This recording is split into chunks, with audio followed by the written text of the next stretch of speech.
Alors donc, vous appartenez, enfin c'était pas votre seule identité, mais enfin vous appartenez, vous connaissez bien, vous fréquentez bien le réseau d'astrologie humaniste. Ça fait bien quelques années que je suis le cours. Sur le site, on vous voit. Je fais partie du comité d'organisation Oui, de la région, voilà. effectivement. Et vous étiez là quand il y a eu le symposium là. Le symposium 2008. astrologie et thérapie, Oui. Effectivement, j'étais là-bas. Et monsieur Villemier, le père de la De Rachel, effectivement, Rachel. qui faisait partie, enfin l'instigateur. Oui. Vous aviez compris pourquoi il voulait cet événement? Je crois que c'était un moment important pour relier ces deux pratiques qui ne sont pas toujours amies dans l'esprit de pas mal de gens. Et comme M. Villemier est un peu une autorité dans son domaine de la médecine, moi je trouvais très heureux de sa part de vouloir l'amener à l'évidence, dans le public. Et, entre parenthèses, le fait que ce soit passé à Crébera, c'est aussi un truc à noter. C'est vraiment grâce à son aura, on va dire, que ça a été possible. Parce que l'astrologie ne fonctionne pas du tout. Oui, c'est un lieu qui est lié à toutes sortes de séminaires chrétiens. Et la chrétienté tient l'astrologie en assez mauvaise. Presse. Oui. Ouais, donc... Est-ce que ce symposium il a attiré surtout des astrologues ou est-ce qu'il y a... Les deux. Moi j'ai rencontré des médecins, j'ai rencontré des thérapeutes de diverses obédiences, mais aussi des gens qui s'intéressaient aussi à l'astro. C'était une très heureuse occasion. Oui, d'accord. Et donc,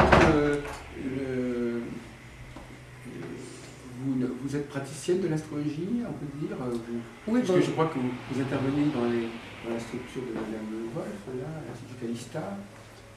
Oui, alors pas du tout pour ça. Non.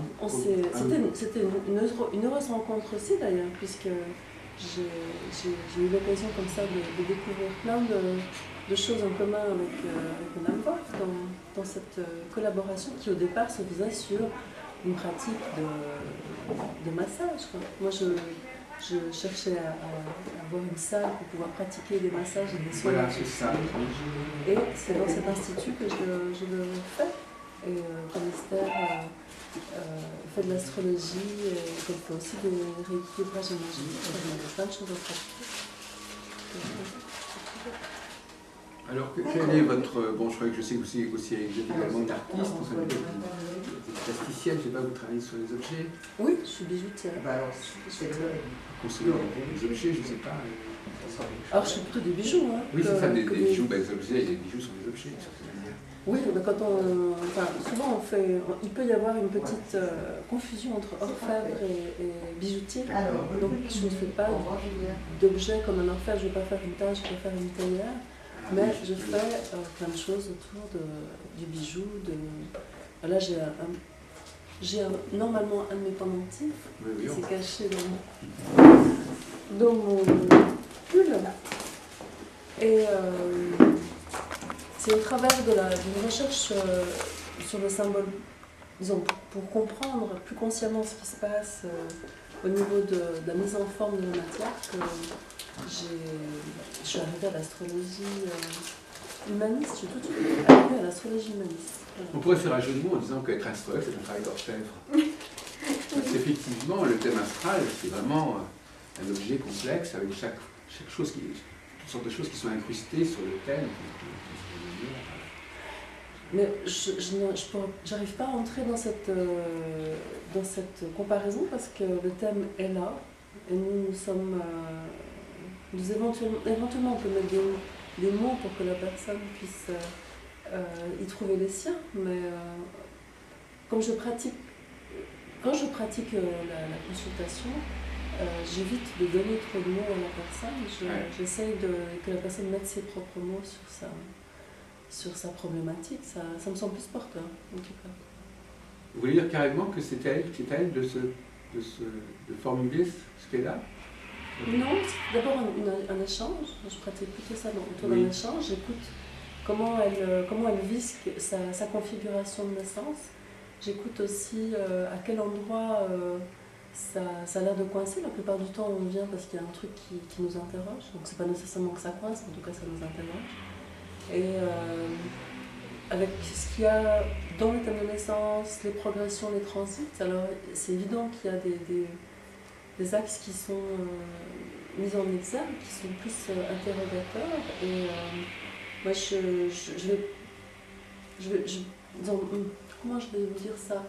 J'essaie que la personne prenne conscience des enjeux qui sont présents. On va dire. La plupart du temps, c'est des enjeux de détermination par rapport au passé. Donc, il y a des choses auxquelles donner un nouveau tour. Et de lui appliquer une phrase qu'elle ne reconnaîtrait pas, ça ne me semble pas du tout porteur. Donc on va cerner la chose ensemble, c'est un peu ma façon de faire. Donc je ne vais pas lui dire de formuler sa problématique et la réponse à sa problématique, c'est pas à ce point-là. Mais on va la formuler ensemble. Moi je ne suis pas du tout du style à dire voilà, pour vous ça va être comme ça, comme ça, comme ça, puis après demain ça va être comme ça. Je n'arrive pas à faire ça. J'ai l'impression un peu de violer la personne si je veux lui apporter mes mots, mes visions. C'est quand même au travers de ce qu'elle connaît, de ce qu'elle vit, qu'il y a quelque chose à réaliser, un petit pas supplémentaire, mais j'ai pas besoin de lui apporter sa vérité avec mes mots, c'est pas tout ça. Mais elle peut parfois vous poser des questions. Je ne sais pas, est-ce que vous avez toujours les clients ou les clients qui correspondent à ce que vous pouvez leur apporter? Je fais très attention au moment où on me pose une question, on me téléphone. Oui, voilà. Je suis très très attentive à bien préciser et c'est pas avec l'astrologie humaniste qu'on fait de la prédiction, par exemple. Oui. Ça m'arrive assez souvent qu'on me dise il faut que je vous rencontre très rapidement parce que mon mari m'a quitté. Et je dois savoir quoi faire et je ne fais pas du genre l'astrologie qui va permettre à cette personne de récupérer son mari. C'est pas dans ce sens-là, c'est une connaissance de soi, c'est comprendre qu'est-ce qui nous arrive, comprendre les défis du moment. Et à partir de là, la personne, elle fait son choix, elle fait sa vie. À partir des nouvelles prises de conscience qu'elle a pu opérer, si j'ai pu l'aider à ce niveau-là. Donc c'est vraiment important de dire ça, c'est important de dire que c'est pas la boule de cristal non plus. Donc moi je fais vraiment gaffe à ça, je dis on est dans un travail de compréhension de soi, de compréhension de ce que l'univers nous apporte et qui nous permettra d'entrer plus en conscience dans certaines problématiques personnelles et de leur apporter une réponse qui pourrait être originale, notre présent. Et ça c'est quand même un boulot, c'est pas, encore une fois, c'est pas un kit que je livre, hein. C'est pas, on n'est pas en train d'appuyer sur un bouton pour qu'il y ait un truc qui sorte. Et cette démarche-là, tout le monde n'est pas d'accord de la faire, donc je ne peux pas la forcer, je ne peux pas forcer la personne, mais je la tiens au courant de ça. Et puis si la personne elle est OK avec ça, si elle est au courant de ce qu'elle a même à apporter pour que son chemin évolue, alors on peut faire une superbe rencontre. Et c'est vrai que ça m'est arrivé d'avoir des questions tout à fait particulières comme oui mais et la mort dans tout ça. Et c'est vrai que si la personne a un Pluton assez puissant dans son thème, c'est vrai que ça vaut la peine d'en parler. Alors on a eu une discussion tout à l'heure sur la question des conditions de travail de l'astrologue, hein, c'est-à-dire en combien de temps on peut faire ce que vous dites par exemple. Je peux parler que de mon expérience. Et moi, je suis assez lente. Donc, en dessous de 2 heures, j'arrive à pas faire grand-chose. Oui, mais au bout de 2 heures, c'est quand même une consultation qui est dans la tête. Vous n'allez pas revoir. Ce n'est pas prévu, parce que vous êtes un peu prisonnière d'un schéma de temps, quand même. Il y a une sorte, comment on dirait, unité de temps, unité de lieu. Si je me sentais prisonnière, je ne le ferais pas. Mais vous ne pouvez... Enfin, les gens n'ont pas l'habitude de revenir chez un astrologue. Moi, je dis toujours, si vous avez une question... S'il y a quelque chose qui ne vous est pas clair, s'il y a quelque chose qui vous apparaît entre-temps, ben, on peut se revoir. Donc, c'est ce que j'ai. Mais malgré tout, c'est quand même... Parce que tout à l'heure, on parlait avec Rachel Billamy de la question de la prise de conscience. Et cette prise de conscience, elle est psychologue, cette prise de conscience, est-ce que on a l'impression que ça se fait dans le temps. à moins que le temps de la consultation soit un temps extrêmement particulier, où il se passe beaucoup de choses sur en peu de temps, je ne sais pas. Mais on n'est pas des thérapeutes, hein. Faut pas Non, mélanger mais justement, les c'est choses. vrai peut-être que le terme prise de conscience n'est pas... Il ne faut pas non plus utiliser des expressions qui ne seraient pas appropriées, justement. Moi, je pourrais penser que si quelqu'un prend conscience d'une optique particulière dans sa problématique, ça va l'amener à un certain chemin. Moi, si je peux lui permettre ce changement de regard, si je peux lui permettre d'envisager une nouvelle façon de cheminer, je pense que j'ai fait un bon bout. En fin de compte, la question qui se pose, c'est aussi qu'est-ce qui fait que l'astrologue est écouté, est entendu? Parce que finalement, dans beaucoup de cas, il y a des gens qui vous donnent des conseils, qui font des observations. Pourquoi est-ce que l'astrologue les gens seraient plus à l'écoute de ce qu'il a dit, si ce n'est justement parce qu'il parle au nom d'un savoir particulier, il aurait une autorité, il aurait un crédit particulier du fait qu'il va chercher son savoir dans les astres. C'est la question qu'est-ce qui fait que le client est à l'écoute. Je pense que c'est d'abord la relation. En tout cas, je refuse de fonctionner à l'esbrouf, moi j'appellerais ça fonctionner à l'esbrouf, que de dire, ben voilà, techniquement je suis très capable, et à partir de là, je vais vous dire plein de choses valables sur vous. S'il n'y a pas la confiance, je n'aurais pas envie de la trouver à ce niveau-là. C'est plutôt la qualité de la relation, c'est aussi la qualité d'écoute que moi je peux avoir avec cette personne. Oui. Et si le courant passe, c'est bien, mais si le courant passe pas, c'est pas parce que je sais interpréter un thème que je vais forcer un courant. Ça me semble pas juste. Il semblerait quand même que si on va voir, vous savez, les gens vont voir pourquoi est-ce que quelqu'un va voir un praticien qui est possesseur d'un certain savoir d'une certaine manière, c'est parce qu'il espère que la parole de ce praticien lui parlera à un niveau ou à un autre de lui-même, c'est-à-dire qu'elle aura des effets, que oui, ça agira sur lui. Je pense que ça compte, effectivement. Donc c'est le client qui choisit l'élément qui va laisser pénétrer en lui, enfin je veux dire en quelque part. Il va choisir son partenaire, en quelque sorte, partenaire qui va lui dire des choses sur lui qui vont quand même censées l'impressionner, si on peut dire, laisser une empreinte en tout cas. Déjà l'astrologie, il faut quand même être honnête, c'est basé sur la croyance.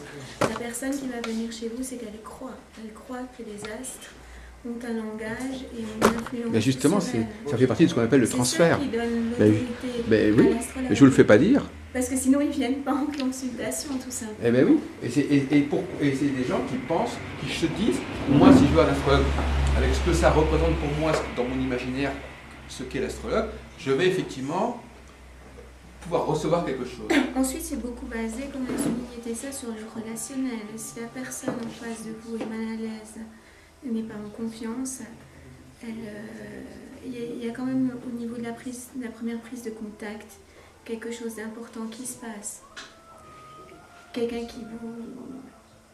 Il faut aussi mettre une certaine chaleur. C'est pas facile pour les gens de se dévoiler. Donc pour l'astrologue aussi, il y a une attitude à avoir qui fait qu'on aura envie d'aller chez lui ou qu'on n'aura pas envie d'aller chez lui.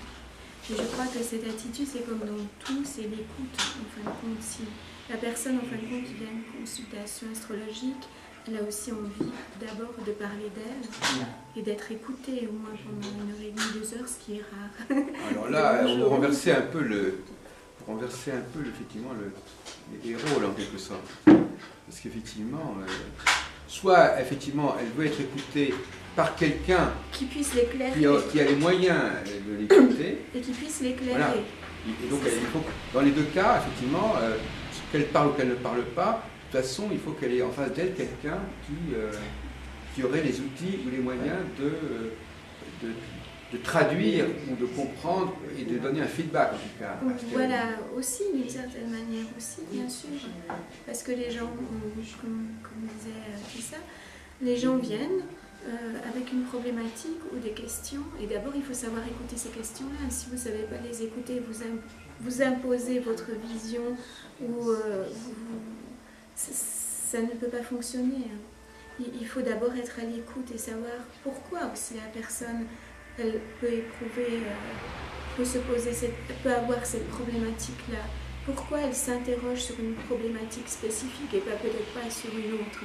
Et donc là, c'est parce que... Et là, c'est nécessaire donc de l'écouter pour pouvoir répondre en fin de compte à sa question, l'éclairer et peut-être la guider si c'est possible ou si elle a envie d'être guidée, c'est encore une chose qui est différente. Mais en vous écoutant, on se dit, mais en fin de compte, on est quand même dans le champ de l'astrologie, on est d'accord, parce que oui. On peut très bien choisir quelqu'un qui vous écoute et qui n'est pas astrologue. Oui, donc qu'est-ce qui fait que la personne pense que parce qu'elle est astrologue, ça sera une meilleure écoute? Ça c'est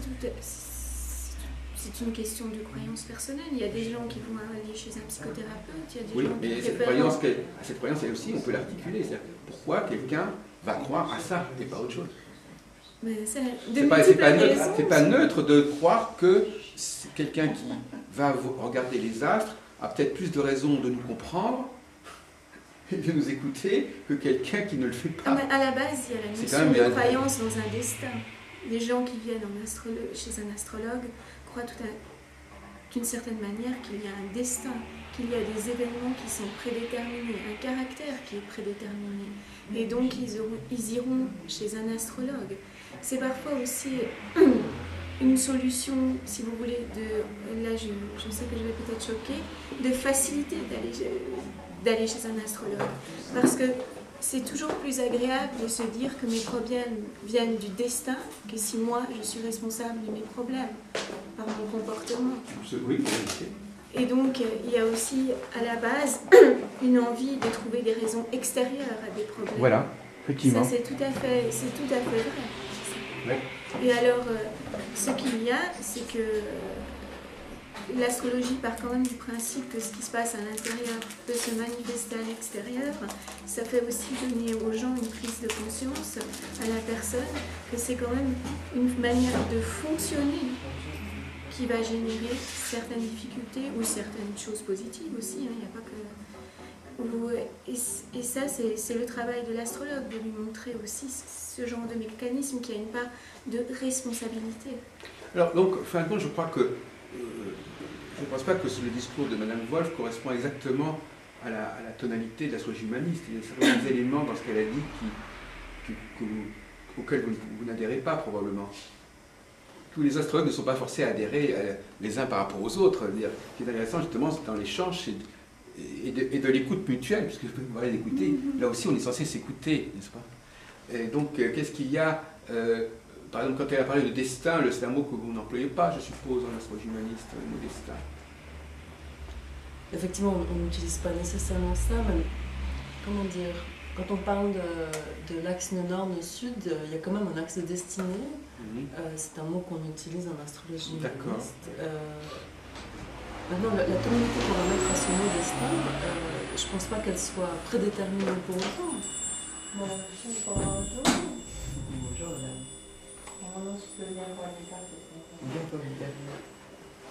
Et il n'y a rien que Esther ait dit qui me choque, parce que c'est pas parce que j'ai appris avec l'astrologie humaniste que je dois m'opposer nécessairement à tout ce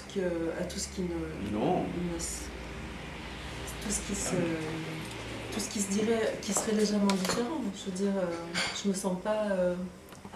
Oui, mais il y a une incompréhension. Vous me faites dire d'un côté ce que j'ai pas dit. J'ai pas dit que forcément je crois au destin ou je n'y crois pas. J'ai dit que le client vient déjà parce que lui croit qu'il y a un destin qui est écrit dans son ciel de naissance. Non, mais moi, ce qui m'intéresse, c'est de faire dialoguer les gens entre eux. D'accord. C'est pas de dire vous avez dit ceci ou cela, c'est de provoquer une réaction. Non, mais c'était juste pour être clair par rapport à ce que j'avais. C'était l'occasion, c'était simplement une façon de lui donner la parole. C'était pas forcément. C'était une façon qu'elle reprenne la balle au bon. Ça, c'est. Et puis, on peut toujours chaque mot peut faire l'objet d'une glose et d'un commentaire en disant oui, le mot, d'accord, mais c'est pas parce que les gens emploient le même mot qu'ils lui donnent le même sens. Il ne faut pas oublier. Donc, c'est pas parce qu'ils ont l'axe de destinée, oui, d'accord, mais qu'est-ce que ça veut dire? donc les mots n'ont pas forcément la même signification chez tout le monde. C'est à chacun justement de repréciser ce que le même mot veut dire pour chacun. Et d'ailleurs pour les clients aussi, ils n'ont pas forcément le même mot que pour l'astrologue qui les emploie. C'est tout à fait vrai. Donc d'où la nécessité de ne pas se contenter d'employer certains mots, ou de ne pas les employer d'ailleurs, mais aussi de les expliciter. On pourrait avoir une table ronde où chacun dirait ce qu'il entend par destin. Ça ne veut pas dire forcément qu'on dirait la même chose. Oui, c'est juste. Alors c'est sûr que je pense qu'il y a autant d'acceptions qu'il y a de gens déjà certainement autour de cette table, mais c'est ça que j'aimerais bien, c'est faire apparaître les clients et les astrologues aussi, j'imagine, puisque il y a cette fameuse histoire du déterminisme qui traîne dans les esprits la plupart du temps. Est-ce que c'est parce que j'ai, je sais pas, Jupiter en maison 12 que j'ai telle chose qui m'arrive dans ma vie? Est-ce que c'est parce que j'ai le soleil en maison 12? Brave maison 12, c'est vraiment... Ça, c'est des clichés auxquels on a envie de correspondre parce qu'on se sent probablement pas avec sa vie en main. Eh oui. Parce qu'on pourrait aussi dire avec son destin en main, mais c'est des termes très relatifs finalement. Et par contre, ce qui me semble important, c'est que la personne qui fait la démarche d'aller chez un astrologue, c'est quelqu'un qui est en lien avec le symbole. Et ça, c'est certain. Et que c'est pas toujours le cas quand on va faire une démarche avec un psychologue. Parce que tous les psychologues ne travaillent pas avec les symboles. Il y en a aussi, mais tous pas. Donc c'est au moins clair qu'on aurait ce langage commun. Je crois que c'est ça qui est intéressant à considérer. C'est au-delà des différences sur les mots, de trouver notre langage commun, de trouver ce qui permettra que la personne déjà, elle retrouve son propre langage, qu'elle retrouve sa réalité. Mais parfois c'est le malentendu lui-même qui est créatif. Exactement ce qu'on est en train de dire. Et puis l'astrologie où il s'agit simplement de lancer des mots et puis de voir. Et puis la personne, elle va, puisqu'elle a confiance en ce qu'on lui dit, elle va essayer de leur donner du sens. C'est très juste, mais d'un autre côté, il faut quand même toujours faire attention à ce qu'on dit quand on fait. Il faut éviter que les mots deviennent un poids pour la personne ou deviennent une étiquette aussi qui l'entrave. C'est pour ça, et à l'instar de Tessa, que je n'aime pas non plus l'astrologie prédictive. Parce que tout à coup, on enferme les gens dans quelque chose, dans un système qui n'est pas forcément bon, qui n'est pas forcément sain pour leur évolution. Les mots peuvent être dangereux, il faut faire... Et il y a aussi un niveau de langage qui est différent chez certaines personnes. Vous allez parfois être face à des personnes qui ont beaucoup de connaissances, une culture générale aussi qui est vaste, qui comprend les symboles, etc. Et puis, donc, avec cette personne, vous aurez un autre langage qu'une personne qui vient et qui a des préoccupations plus pragmatiques en fin de compte.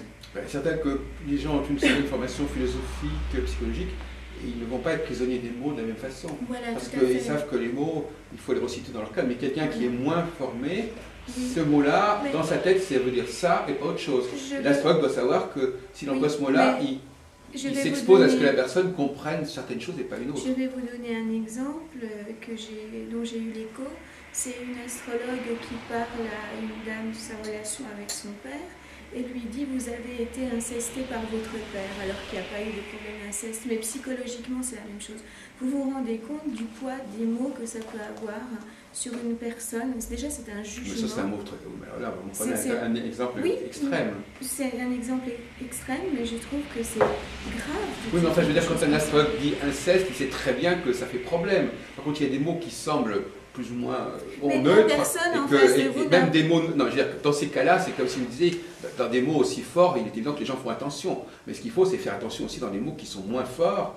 Oui, je suis d'accord, mais il faut aussi savoir si la personne en face de vous, entre guillemets, a le coffre d'écouter ça. Non, mais c'est évident que c'est pas elle. Oui. Voilà, c'est ça, c'est ce que je voulais expliquer. C'est quand même un rapport pas des exemples extrêmes. Non, parce que ça existe. Non, mais d'accord, mais des mots comme destin, c'est moins fort que le mot inceste. Je veux dire. Donc là, ce que nous Oui, essayons mais là, de vous dire... voyez une dérive aussi, parce qu'il faut aussi en parler. C'est la dérive aussi des gens qui parfois font de l'astrologie ou des thérapies, et puis qui se positionnent en personne un peu toute puissante, et puis qui assènent des choses comme ça des personnes. C'est pour ça que, puisque je crois sur votre site, vous parlez quand même beaucoup de la déontologie de l'astrologue, c'est une chose aussi qu'il faut rappeler. Oui, d'ailleurs, en astrologie humaniste, il y a des cycles qui sont très intéressants, de toute façon, Tessa Varin. Il y a le cycle de la lunaison. Les cycles, c'est pas l'astrologie humaniste qui les a inventés, donc, non, mais ils existent aussi. Ça a peut-être été un petit peu poussé, mais j'ai remarqué que maintenant la plupart des astrologies ont intégré la notion du cycle, donc heureusement d'ailleurs, parce que c'est justement cette vision fixe des choses qui donne peut-être des aspects dits négatifs, c'est ça. Et à partir du moment où il y a des aspects qui sont pris dans un sens de cycle, ben, ça donne une dynamique. La dynamique, elle est là. Mais j'ai remarqué qu'on peut en discuter avec toutes sortes d'astrologues. Ah oui, sauf qu'ils ne parlent pas tous de la même façon, encore une fois.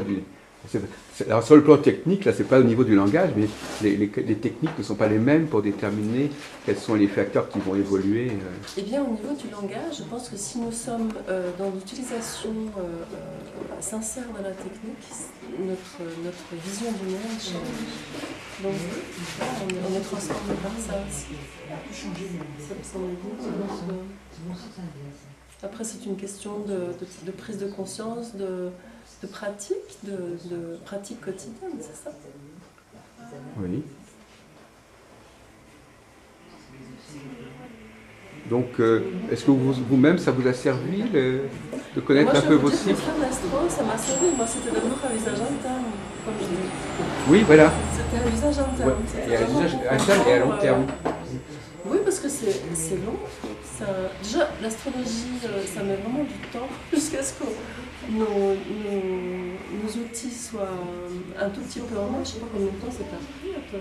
Moi, peut-être tu t'as fait ça plus intensivement que moi, mais moi j'ai mis des années, quoi. Pour arriver maintenant à un moment où je me sens vraiment à l'aise, ça m'a pris 20 ans. Combien? 20 ans.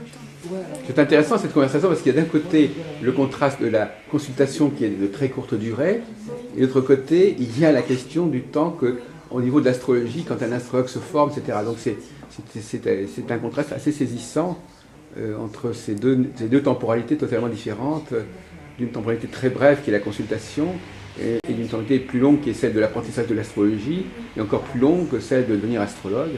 Donc on travaille sur des temps complètement différents en fait. Ce qui fait qu'on se demande véritablement à un moment donné si la consultation dans sa brièveté même fait sens en fait. Vu qu'il y a tellement de choses qu'il faut suivre, même en astrologie humaniste, je pense que l'astrologie humaniste n'est pas faite pour la consultation.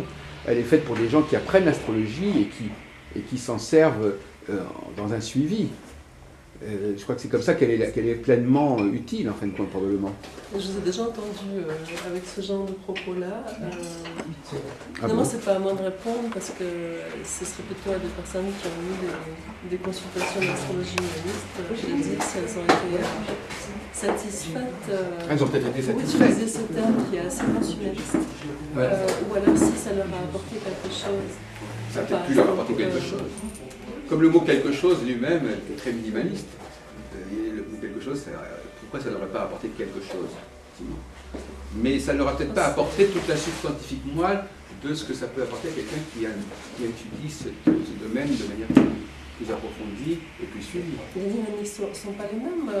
Voilà. On pourrait vous dire dans un domaine extrêmement différent et sans faire de parallèle excessif, je tiens à dire ça, qu'un médecin suit des cours pendant vachement longtemps, depuis que ça consulte maintenant, ça peut pas longtemps. Mais heureusement qu'on ne va pas tout dire à quelqu'un qui est là en consultation. Mais d'ailleurs, c'est pas ça qui est important. De toute façon, il n'est pas question dans le cadre de la consultation, il n'est pas question de tout dire. Il s'agit de savoir comment le dire. Vous avez dit dans une consultation, non, mais on peut tout dire. C'est quand ils doivent être sur du long, sur un certain nombre de consultations. La consultation, déjà, ce singulier fait problème. Le problème, c'est que souvent les gens ne viennent qu'une fois, ils viennent rarement plusieurs fois. Mais ça, c'est un fait, effectivement. c'est un fait qui peut faire obstacle au travail. On pourrait dire par exemple, ça fait obstacle, c'est un obstacle au travail de l'astrologue et à la communication de l'astrologie. C'est une argumentation qu'on pourrait soutenir. Mais en même temps, c'est un fait de société. D'ailleurs, on se demande pourquoi on en est arrivé là, d'ailleurs. Alors ça, c'est un problème historique. Pourquoi la consultation astrologique est ce qu'elle est aujourd'hui, dans son temps, dans sa temporalité, et pourquoi le public a cette image de la consultation. Quand on va voir un psychologue, on n'a pas cette image de... pourquoi est-ce qu'on a généré cette image? C'est ça qui est intéressant. Ce qu'il y a aussi, c'est que pour... souvent, les gens qui viennent en consultation ont très très peu de notions de l'astrologie. Donc, en fin de compte, ce que vous, entre guillemets, vous imaginez, je ne sais pas si c'est le bon terme, il faudrait que les gens aient déjà des notions de base d'astrologie et reviennent sur des points particuliers de l'astrologie. Inversement, s'ils n'ont pas des idées précises sur le sujet, rien ne nous empêche de leur dire que la consultation va se faire d'une façon ou d'une autre, puisqu'ils ne le savent pas à l'avance.